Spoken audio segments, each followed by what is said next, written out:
Hey everyone, we're back for another great episode 4 of season 2 of Heroes Manufactured Live.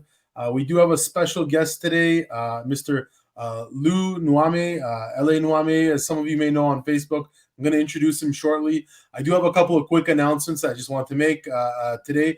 Before we begin, some stuff we mentioned in the last episode of Heroes Manufactured Movie Minutes. We are officially going to be launching our new Heroes Manufactured shop and store. So it's going to be an online store with a number of products, both Heroes Manufactured gear as well as other products, Marvel, DC, Hasbro, games, video games. We're going to have it all. Essentially, we're going to be running this in the next probably month or so. Hopefully not longer, but sometimes these things take a little time.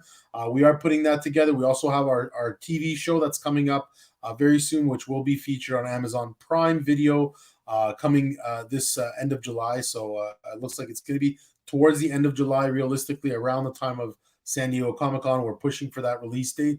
But yeah, just wanted to let you guys know about that. Definitely check out the store. We're going with the Heroes Vault as a name, so it's going to be called Heroes Vault.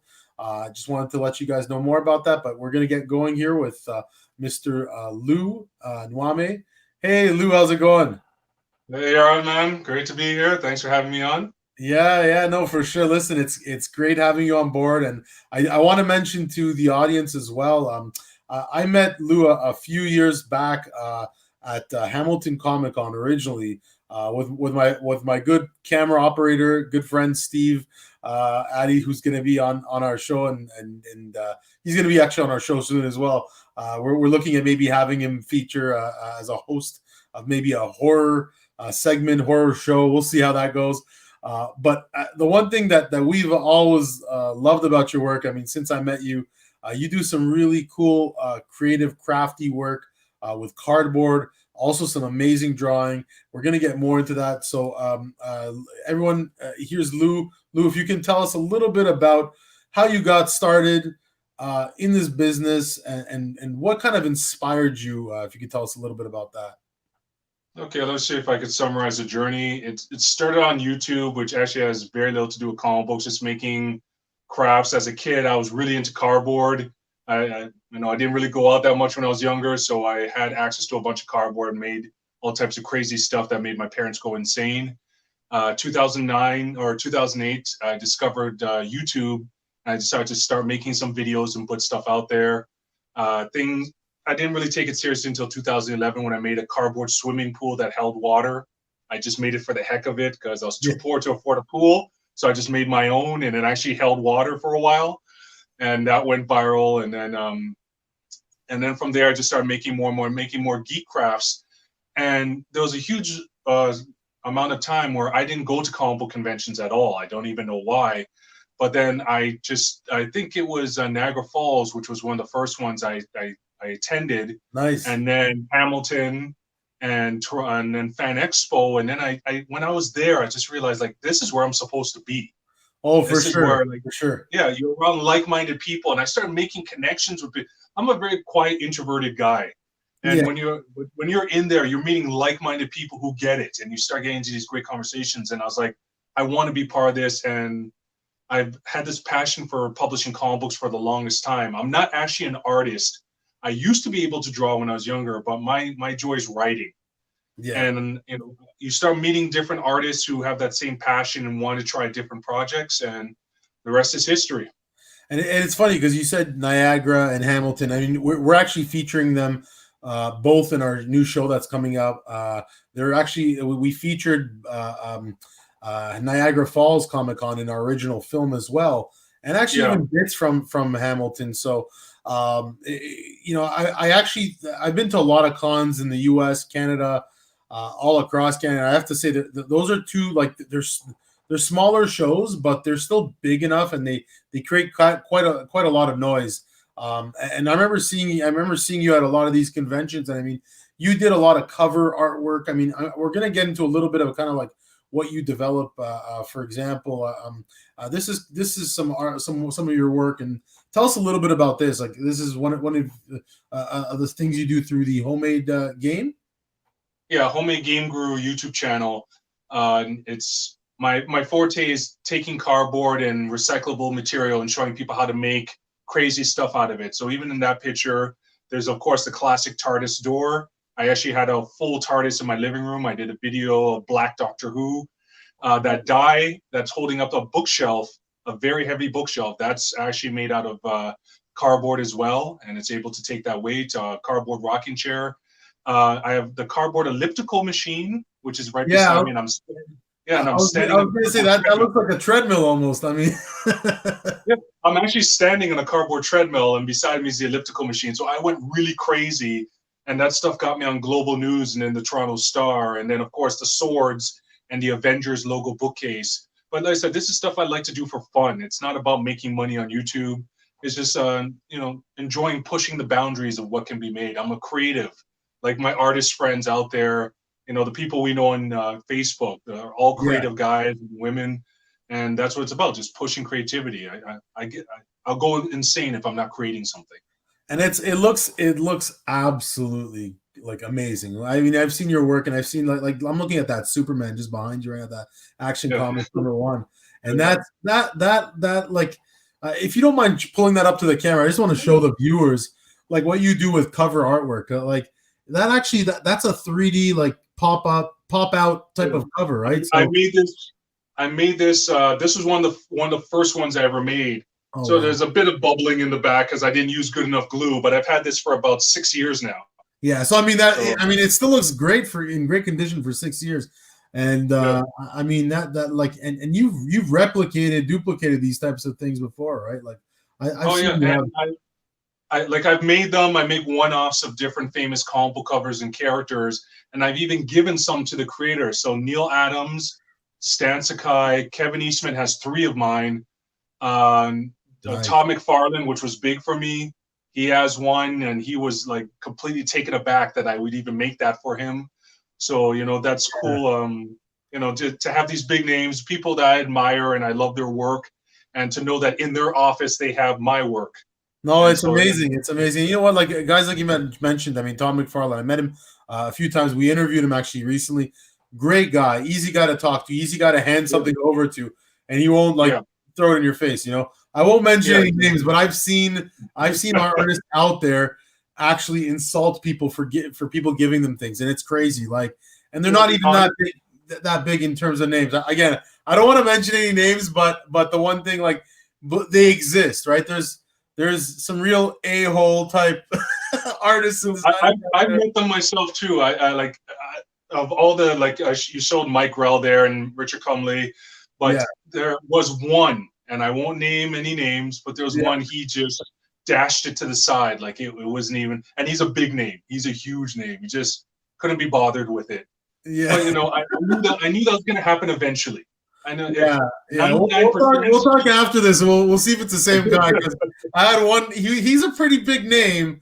Won't Yeah, go into it, but he didn't do it to me personally. He did it to someone else that I introduced him to, and I mean I yeah. just felt it was so insulting. But and this is another image here. This is some of your homemade game guru work, right? That you've Yeah, come my, up my with. comic book crafts, because I'm a huge comic book nerd and junkie. So that is like my pop up. I've actually made a Jack in the Box cardboard Wolverine pop up. So you Yeah. rotate that handle, and with a bungee cord, he actually pops up out of the lid. The Captain America shield. I made cardboard giant Hulk fists, and of course my TARDIS Oh, that's awesome! Wow, wow. and the Sword of Omens. I can't forget the Sword of Omens. No, that just looks sick. I mean, I love that. I love the fact that you got the Captain America shield, you got the Hulk fist there, and you even have the telephone booth from Doctor Who. I mean, that just looks amazing. Everything you got there, the Wolverine cutout. Great job, man. Really, really great job. And here's another artist that you've met and I guess you worked next to, I guess, at one of the cons or something. No, I actually went. I met him when I went to Grand Rapids Comic Con in Michigan. Oh, very nice. And I made him one of my glow in the dark posters, John Sable Freelance, which I'm an '80s kid, so it's one of the comic books I was reading, and he's famous for his Green Arrow run. But when I present him and his wife were such a joy, such a joy. Like he's the one who demanded that photo. Like come back here. He gave me signed prints for free. and he gave me some advice. It was great. It was great talking to him. No, they're and that's the thing. Yeah, I love it when you meet a super nice artist that's just, humble yet loves his fans and loves to meet people. And you do meet a lot of them at cons. I would say that the majority of the artists and designers and illustrators, colors have all been nice. Whether it was Neil Adams, who has always been a great interviewee to have on Yeah. our shows and in our film. He's just been awesome to deal with. Here's another great guy, by the way. Richard Comley, that I know you mentioned a few minutes ago that you've met a few times. Creator of Captain Canuck. I got to bring him on this show. Richard's a good dear friend of mine. You have to bring him on. You have to. I'm gonna try and reach out to him this season as well, because you know what? There's so many people that I know in this business. I feel like we're gonna have at least 5 to 7 seasons just based on people that I know, which is gonna be awesome. And I'm talking like 24 episode seasons. So I mean, that's gonna be a lot of seasons. I'm trying to run the next Simpsons here. No, trust me. Just with the people and then the greater people in the industry, you'll beat the Simpsons and the Flintstones combined. Oh yeah, for sure. Just with these people alone, and that brings me to over to Stan Sakai, creator of Usagi Yojimbo from the Turtles. I mean, he was, he as an artist I've met him a few times. Great guy, awesome individual. You told me a little bit of a story before we went on air today. If you can share that with our viewers. Two stories with him, because like him and Kevin Eastman are two of the nicest people I've ever, creators I've ever met at Comic Cons. Just the sweetest people. But when I met him at those out there who are not educated, most of you guys are, but Kevin Eastman is the creator of Teenage Mutant Ninja Turtles, and Stan Sakai, Usagi Yojimbo. They've worked together for many years. Both great artists, right? Oh yeah, great artists and great people to talk to. So Sakai, I was one of the first people to come up to him at Fan Expo, and I gave him copies of Paper Rock Scissors and Stuff Wars, and he actually was looking through it and he liked it. I told him about Hugh Rookwood, the artist involved, and then as a joke, I brought up wouldn't it be great to have a Usagi Yojimbo meets the Paper Rock Scissors Wars, and he's like, oh, that would be interesting. That would be a good idea. And I was like, no, I'm being serious. He goes, well, we could talk about it. Nice. So I got his contact information. So I was like, hey, you never know. Maybe issue number 4, the last issue of the series, which I'm working on writing, maybe there'll be a chance of Usagi Yojimbo making a cameo. Oh, and he also told us about hanging out with Kevin Eastman at his house and the Usagi Yojimbo cartoon series that's being developed. He was talking our ears off, and he was just great and giving us advice about how it was for him when he first started off in the industry. And I was like, that's what I really appreciate, when they're willing. Tony Isabella is a great one for that as well, the co-creator of Black Lightning. When they're willing to share their experiences for free, just tell you, this is what I learned, this is the mistakes I made, these are the type of people, this is what you should avoid. That's worth its weight in gold. Oh no, they're amazing. And I've met Eastman myself a few times. I think the first time was in Ottawa Comic Con a few years back. Met him actually recently at the San Diego Comic Con. Signed a couple of books for us, and what I loved is they actually at San Diego Comic Con SDCC, they essentially had a lineup of 50 to 100 people, and that was it, right? They're very, if you're not person 100, you're 101, you're not coming into the line. And he was nice enough to say, just let him in. It was it's one more guy or 2 more guys or whatever it was. And you know what? He just let us in. He was an awesome guy to have. He's awesome with his fans, and that's what I love about the guy. He came out for IDW because he obviously does now a lot of work, and I like that IDW brought him out. Doing that more work for them, which is always awesome. Now, tell me a little bit about this. Sorry, how do I pronounce it? Pedalian? Yeah, Pedalian, The Adventures of Little Pedalian. Okay. So that's a series I created with Dan Hammond. Well, I created it, and then Dan got involved and became the artist for it. And I actually had that going before Paper Rock Scissors and Stuff Wars. And I wanted my daughter, too lazy to do gardening when she was younger. That was the inspiration for it, because she brought up, well, why do we have to pick weeds? Why don't flowers take care of themselves? She was 3-4 years old at the time. But I thought, that would make a great comic book concept. Flowers taking care of their kingdom and whatnot. So that's where the idea came together. And Dan Hammond came on board. He's a great indie artist. And I decided to publish it as children's books because anyone who's a self-publisher out there knows how expensive it is to publish in color. Where Paper Rock Scissors and Stuff Wars is black and white, Pelian is full color because it's for young kids. So I did it through Amazon, and it's done okay. But now I'm actually compiling all the artwork and making it into, I think I have enough pages to do an actual trade paperback and release it as it should be in comic book form. Nice. And there's that one, I see that those are the trading cards for the 150th year of Canada's birthday. So tell us a little bit about that, because you got the government involved with that, or how did that work exactly? Back in 2017, when we celebrated our 150th anniversary as a nation, the government was allowing certain individuals who make unique products about Canada 150 to get their permission to use the Canada 150 logo. And I was the first person to approach them about doing trading cards. Nice. And so I did the whole set. I designed it, researched it, found the pictures, put it all together, and I made a limited edition set of trading cards based on Canada 150. And it got to the point where I made them in booklet form. So that's what you see one of the booklets. So I did one for prime ministers, one for great Canadian women, Indigenous people, even one on the controversies of Canada. And one of the cool ones I did on Canadian comic book legends. So Schuster is in there, Richard is in there, Mark Shane Bloom is in there. Sorry, Mark, I apologize. Yeah, he's awesome. And Dave Sim is also in there. And Dave Sim, he's a hard guy to get a hold of. No, I actually contacted him. I sent him copies of them. He signed them for me and sent them back with Service and Hell signed and numbered for my trading card set. Oh wow, that's nice. That's awesome. Yeah. That was pretty cool. And I still have the signed ones where I got them all to sign it for me. Yeah, no, Dave Sim's an awesome guy. It's funny because like you hear these names, Todd McFarlane, Dave Sim.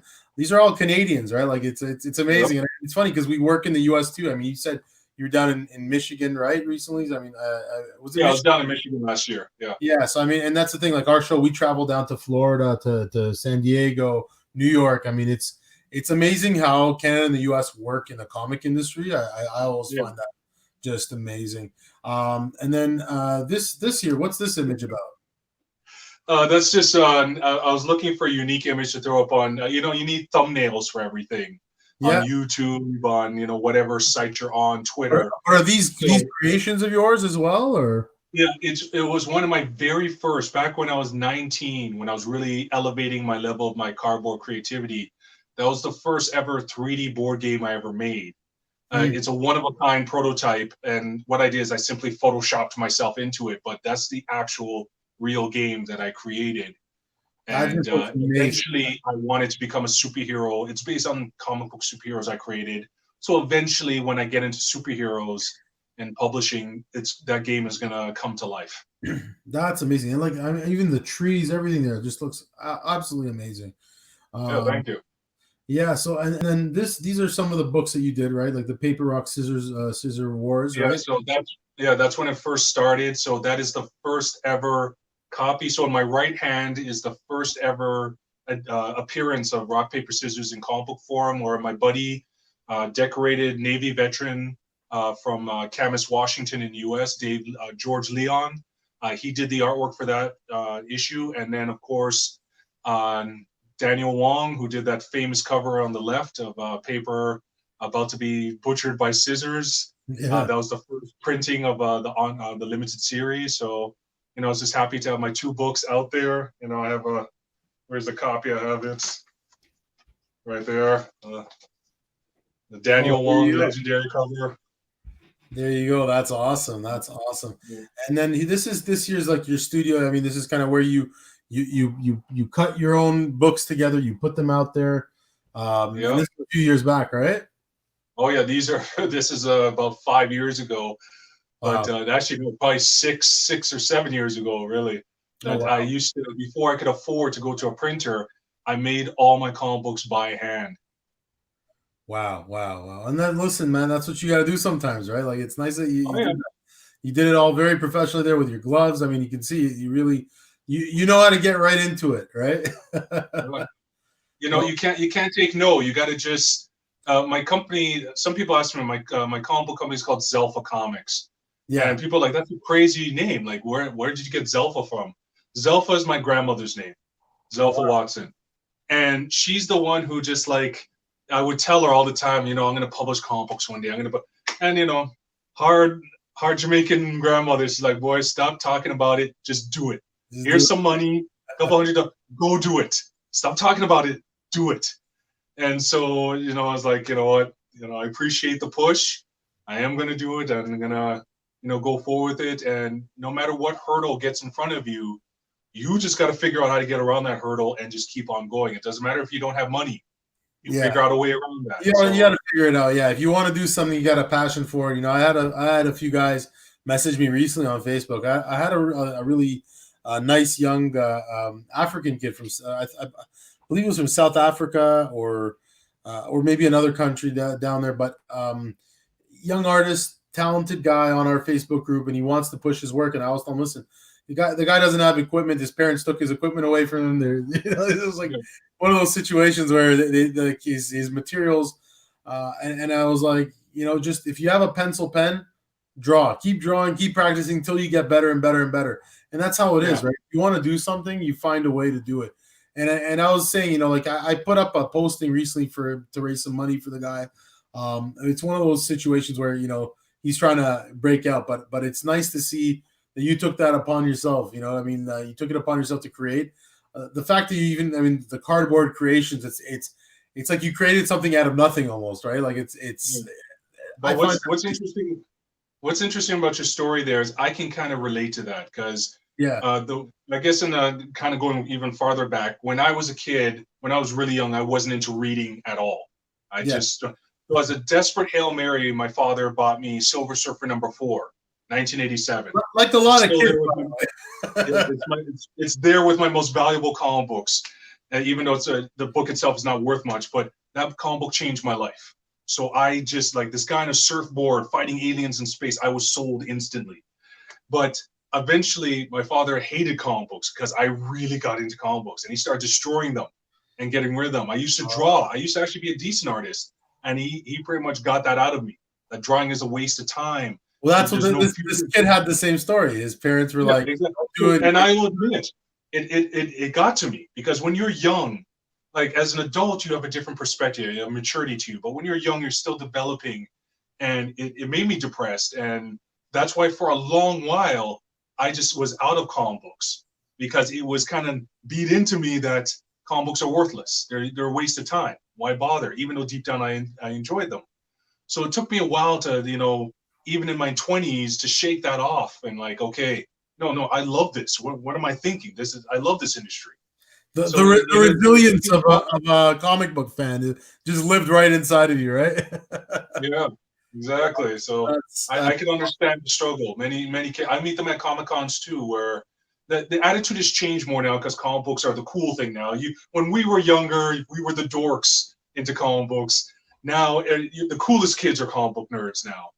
So, but I have met some people who have told me like, they same thing. They're not sure. They're afraid of trying. And I was like, you got to. Yeah, it's funny though, because for me, like I grew up in a predominantly Jewish neighborhood, right? And in Thornhill, we were kids. It was in the 80s. So for us, like comic books were we were enjoying it. We were loving it. And it's weird because for me as a kid, as an experience, we didn't care. We thought it was cool, and that's all that mattered. Like we didn't give a crap what anyone thought.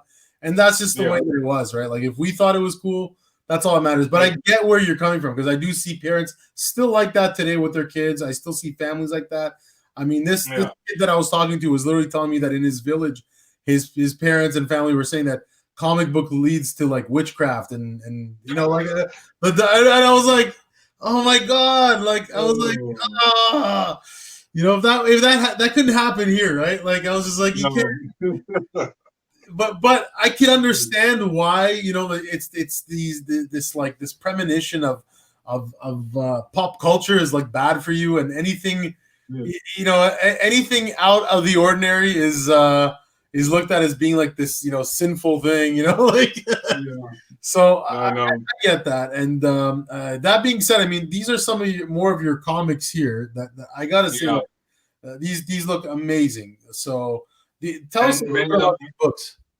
Oh yeah, I feel blessed with because what you're looking at is we did myself and Hugh Rocco did a successful Kickstarter for Paper Rock Scissors and Stuff Wars #3. It's a 4-issue limited series, so we finished #3, and those are the variant covers. So Michael T. Gilbert, a legend in the industry, creator of Mr. Monster, worked for Marvel, worked for Fantagraphics and Alter Ego, and Donald Duck and Uncle Scrooge. So he did the He-Rock one. Oh Mike wow, Ruth, a mutual friend of ours yeah, who's great just guy. blowing up. His covers are legendary. He did the Hulk 316 Oh, homage cover with the scissors falling down towards paper. Daniel Wong and Greg Merritt, those are their covers there. They did variants for me as well. So I'm blessed to know these artists who all pitched in and like, hey man, you want some artwork? Also inside Arnold Trinidad also did a poster as well. So it's just great to have these guys jump in and say, hey man, I want to do a variant cover for your comic book series. I want to be that's part of awesome. this. No, that looks amazing, man. Like the fact that you did that. I'd say get Ty Templeton to do one. I love that. I'd love to see his take on like, Well, you know, trust me, with issue #4, because Hugh and I, once I finish the script and Hugh starts drawing it, we're going to do a Kickstarter to finish off the series. And yeah, I have a list. I have a list of sure. people that I want to get variants from. Leonard Yeah, Kirk, if you're watching, man. yeah, Uh, Leonard. Yeah, he's a great guy. He actually did a really cool. I had and I'll show this one time on the show, but I have an issue of it's like Secret Wars, and you got a Spider yeah, Man, Stan Lee, and Stan. It looks exact. It's a homage to what was that? Days of Future Past. there's a future patch. Yeah, Yes, you've got the Wolverine usually, you know, saving Kitty Pryde or holding her yeah, back while you got the posters of all the dead X-Men or yeah. wanted X-Men. So instead, it's Spider-Man holding back Stan Lee and trying to protect Stan Lee. And instead of like a ton of posters, Leonard Kirk drew this. Um, there was a massive poster of Stan Lee's face, and it said Yeah. Excelsior across. Oh, And the that's never funniest good. thing about it is it actually has Stan Lee's actual signature on this comic book. So Beautiful. it was like, to me, that's one I'm gonna hold on to for a long time. I tried to get it Oh, graded, they wouldn't grade it for me. Long story short, though, but I bought one of those nice plastic cases. So I mean, Leonard Kirk, great artist, definitely one yeah, I would love to even have on this show. yeah. This last image here, this is a little bit more promotion, some other variants for Paper Rock Scissors. Yeah, those are the actual covers that Hugh did. So those are the standard editions. So Nice. what you're looking at issue #1, 2, and 3 of the 4-issue series, plus one page from inside, one of my favorites of like the elements actually fighting each other. And then at the bottom are images of the main characters, the main kingdoms that are in the series. So yeah, I'm just hyped up to work with Hugh to finish off the series, Nice. and actually have all 4 issues done. Like and maybe one day walk into a comic book store and see it there on the wall. Who knows? No, that's awesome. And you said, have you done any Kickstarters for any of your projects as of yet, or not yet? Well, for my latest project is this my 3D beautiful Canada pieces where for each province and territory to show just how amazing all of Canada is. I made one for each province and territory, 5 levels deep of these poster booklets. I started a Kickstarter for it, but then I stopped the Kickstarter because I had actually people messaging me saying that we would just want to buy this instead of waiting 2 months to get it. So I decided, okay, let me stop the Kickstarter. I decided, you know what? Let me wait until issue #4 of Paper Rock Scissors is ready to go, because to me that is the more important cause to do. Like I do these on my own. I make these all by myself, so I don't really need a Kickstarter for it. But I want to make sure that I could pay Hugh, as a talented artist, and I know his heart and soul is into the project, and I love him Yeah, for that. But of course, I'm not the type of writer creator, and I know this is a pet peeve of many artists, or you have a creator and a writer who wants to pay you pennies or give you a percentage, and you do 30 pages of artwork. I'm not like that. I want to make sure I pay him so he can provide for his family, and then I'll take care of printing and all that other stuff. So I'm going to save the next Kickstarter for when issue number 4, which, trust me, is going to be a colossal story, really wrapping things up, but leaving a little bit of room for continuation on ongoing series. And once that's, hopefully we could get that done by August, then trust me, I'll be bombarding people about the campaign, and then all of a sudden they can pretend that they don't know me for a while.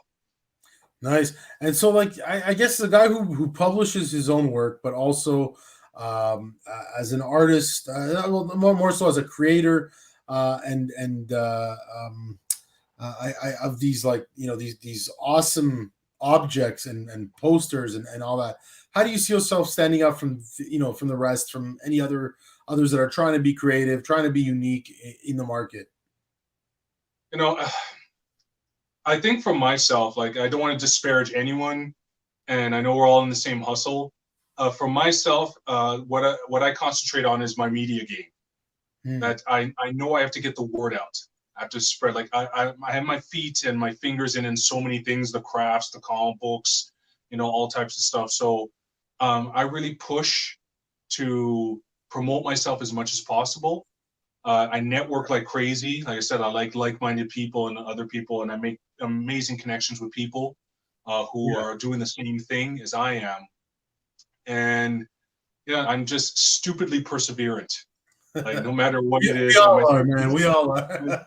my persistence is just to the point even my wife doesn't get it. Like, I tell people I'd rather work 12 hours a day, 7 days a week, cutting cardboard or working on comic books than working 5 hours, 4 days a week at some job making the same amount of money. It's what you're passionate about. I'm passionate about this creative stuff. This is what gets me up every morning. So that's what ultimately. That being said, also, like, I mean, what inspires you specifically for, like, with regards to, like, the storytelling, the cutting of these boards, also the telling sequential work. Like, what gives you that wake up every day? I got to do this. I got to keep doing this. I look at it that, and I'm going to give you a sneak preview. This is what I'm going to talk to the CBC about. I feel blessed with the life that I've been. Like, I went through depression, mental health. I won't get into all that, but I went through a very hard youth, very hard times. I hear and you. Now I'm at the point where, after all that, I have my home, I have my wife, I have my daughter.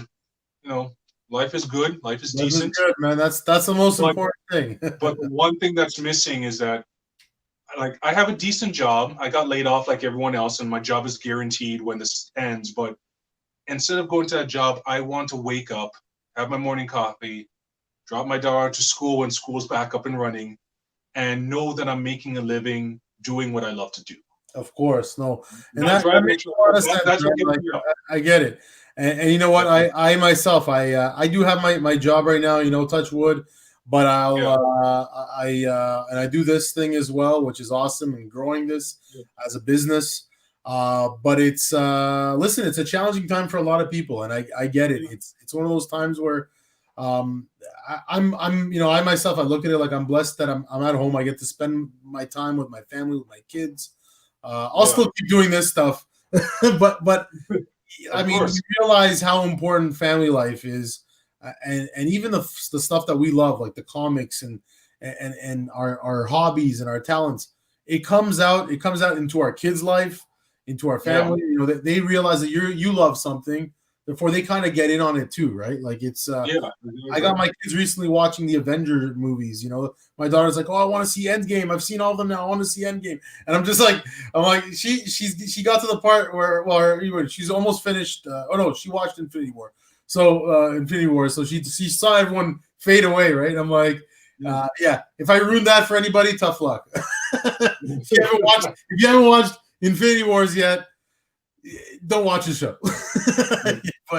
But my point is having your kids into it, and I mean, do you have your kids like try and follow your footsteps at all? Try and learn. My daughter is already the most beautiful thing to see is that you don't push your kids into it; they just naturally do it. Yeah. So now my daughter, like, we were on the news recently on, not sure if you saw, we were on CTV News doing a giant board game in the living room. Yeah. And she helped make the boards and set it up, and we've had tournaments together. And she's already, like, Dad, I want to do a YouTube channel. I want to make cardboard crafts. She's making it now. You were also featured on CP24. I saw you on there a few weeks ago. I was like, a few weeks back, I was like, oh my God, that's Lou. I mean, what's he doing there? So now she's downstairs making a cardboard dollhouse for her doll. So it's like, I didn't tell her today. It's just, I think what it is, they see the joy that you have making this stuff or doing this stuff. And that's what they feel. They reciprocate that. They want to get it. They themselves find joy in doing it. So I think that's what it is. No, for sure. And it's funny because I like doing covers, right? I like doing one of my most, the one thing I love doing, and I post this recently, is I just like doing blank cover sketches. And I see my kids are always asking, Dad, can I do one? Can I do one? And it's like, yeah, sure. Here's a blank cover. But they like it, right? Like they get off of it. I mean, I get it. Like, listen, we're all getting in on it, and it's fun. And I commend you for doing that. And I love the fact that you were featured recently on CP24. You're saying CBC is now the next thing that you're doing? Yeah, CBC. I reached out to them. They're interested in my Beautiful Canada 3D poster booklets on the provinces and territories.